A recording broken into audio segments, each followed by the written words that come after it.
Good day, everyone. And today we're going to talk about the kinds of communication under the topic for oral communication. Let us go through and identify those kinds of communication. The first one, of course, we have what we call the nonverbal communication and verbal communication, which we're going to talk about the different types of it later on. Let us go through and explain the different types of the nonverbal communication. So we have 7 types of the nonverbal communication. The first one is the kinesics. Second is proxemics. The third is haptics. The fourth is chronemics. The fifth one is the appearance. The sixth type of the nonverbal communication is artifacts. And of course, the last one is the paralanguage. Let us explain first the kinesics. When we're talking about the kinesics, it is the study of how humans use our bodies and facial reactions or expressions to communicate. We deduce a lot of information from body language, facial emotions, and eye contact. And many people assume that they can readily deduce the meanings of others' body language and facial expressions. The truth is that determining the exact meaning of gestures, facial expressions, and eye contact is nearly difficult. Despite this, we heavily rely on kinesics to interpret and express meaning. We know that kinesics can convey like social standing and even attentiveness in relationships, emotions, and sentiments are communicated mostly through facial expression. Now, let us explain the second type of the nonverbal communication, which is proxemics. And this refers to the study of how our use of space affects how we interact with others, and this is known as the proxemics. It also shows where we stand in terms of our relationships with others around us. We employ different types of space in order for us to build and maintain our connections to other people. We have what we call the intimate space, which we're going to refer it as the space that is between the fingertips and 18 inches. With those to whom we are close, we employ this one as intimate space, such as your family members, close friends, and intimate partners. Physical fights and violence take place in intimate spaces as well. Personal space measures 18 inches to 4 feet and is allocated for most non-intimate talks, okay, such as your friends, other friends, or acquaintances, and small group activities such as sitting around a dining table with people or a group discussion. It requires social space that ranges from 4 to 12 feet. And then, of course, the what we call the public space. It refers to an area that is larger than 12 feet and is frequently used in the public speaking situations. We use a space to communicate relational and social meanings and to govern our spoken communication. And going to a public location and observing people is a great practice. Determining the different types of connection, and of course, the people use this type of connection in order for them to utilize the different categories of space, romantic, family, or even from their friends. Now, let us explain the haptics. So when we're talking about the haptics, it refers to the signs of touch. Touch is the first form of the non-verbal communication we encounter as humans, and it is critical to our growth and well-being. Those who do not receive positive contact are, of course, less healthy psychologically and physically than those who receive pleasant touch, such as hugs, kisses, handshakes, and even light-hearted rough housing all have relational implications and reflect a closeness between people. Touch is greatly reserved for family and romantic interactions in the Western society. Now, let us explain another type of nonverbal communication, which is what we call the chronemics. So, this is the study of how individuals use time, and of course, this is what we call as chronemics.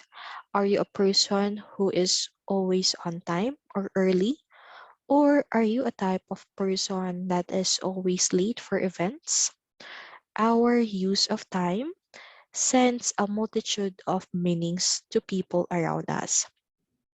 You consider the individual you know who is constantly late. How would you characterize that person based on how they spend their time? Consider someone else who is always punctual. What adjective would you use to characterize that individual? Is there a distinction between the two? Now, another type of the nonverbal communication, this is the physical appearance. Hair or color of your hair, dress, body type, personal grooming, jewelry, spectacles, briefcases, handbags all have a significant impact on our communication interaction. And to put it in another way, your appearance says just as much about you as what you say. People across cultures attribute higher levels of intelligence, persuasiveness, poise, friendliness, warmth, power, and employment success to physically attractive people than to unattractive one or unattractive people. Okay, now let us go through and explain the other type of the nonverbal communication, which we call it as the artifacts. These are the decorative ornaments chosen to express a person's self concept. It could be the ring, the tattoos are example of this, such as brand names and logos as well, which could also help you to tailor your message to match your needs more precisely. And then for the last type of the nonverbal communication, this is the paralanguage. These are the pitch, loudness, inflection, velocity of speech, and rhythm are all examples of vocal features that are referred to as paralanguage. While the sorts of the nonverbal communication we've spoken about thus far aren't audible. Some nonverbal communication is, of course, could help us in order for us to convey our message. The way we utter words frequently conveys more meaning than the words themselves. Two examples are sarcasm and inconsistency. Since we're done with the different types of the nonverbal, which is the first one is kinesics, which is the study of how humans use our bodies in facial expression. We're done with proxemics and how are we going to use the space and how it affects us as we interact with other people, the use of haptics and the science of touch, and of course the chronemics or what we call the study of time and how it affects on how we're going to communicate with others and physical appearance. And of course, the artifacts, and the last one is the paralanguage. Now, let us identify the different types of the verbal communication. We have the phonology, semantics, morphology, syntax, and pragmatics. Let us explain first the phonology, which is the first type of the verbal communication.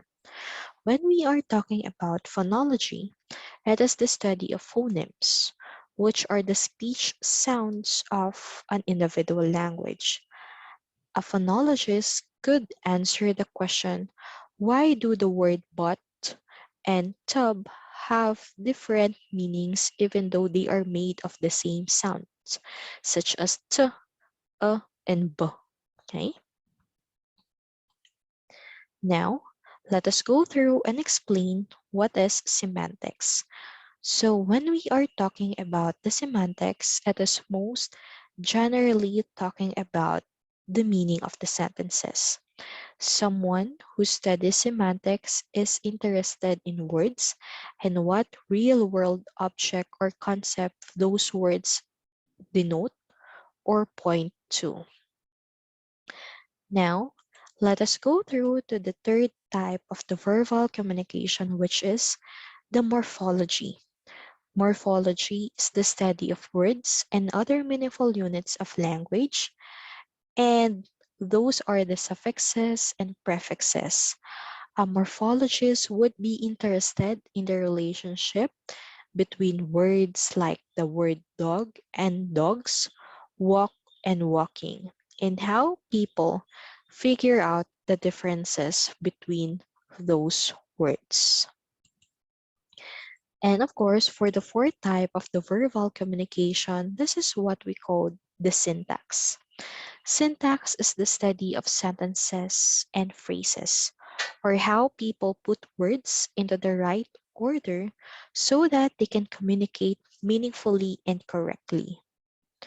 All languages have underlying rules of syntax, which, along with the morphological rules, which make up language grammar. An example of syntax coming into play a language, for example, Tina walked the dog versus the dog walked Tina. So the order of words is not arbitrary. In order for the sentence to convey the intended meaning, the meaning of the words must be in a certain order. And then for the last type of the verbal communication, this is what we call as pragmatics. So this is the study, or it's an even broader field that studies how the context of a sentence contributes to a meaning. For example, someone is shouting the word fire.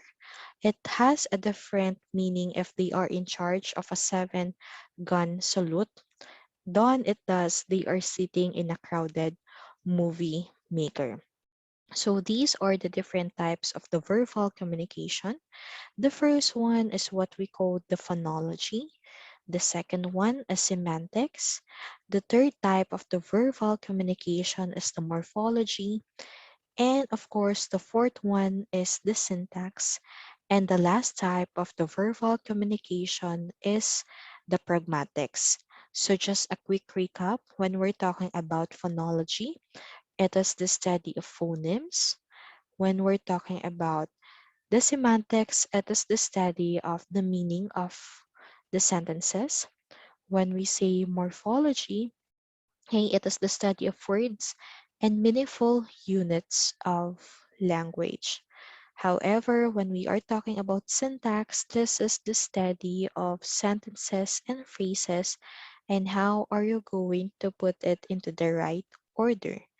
And of course, the presence of another type of verbal communication, which is pragmatics, which more focus on the context of the sentence.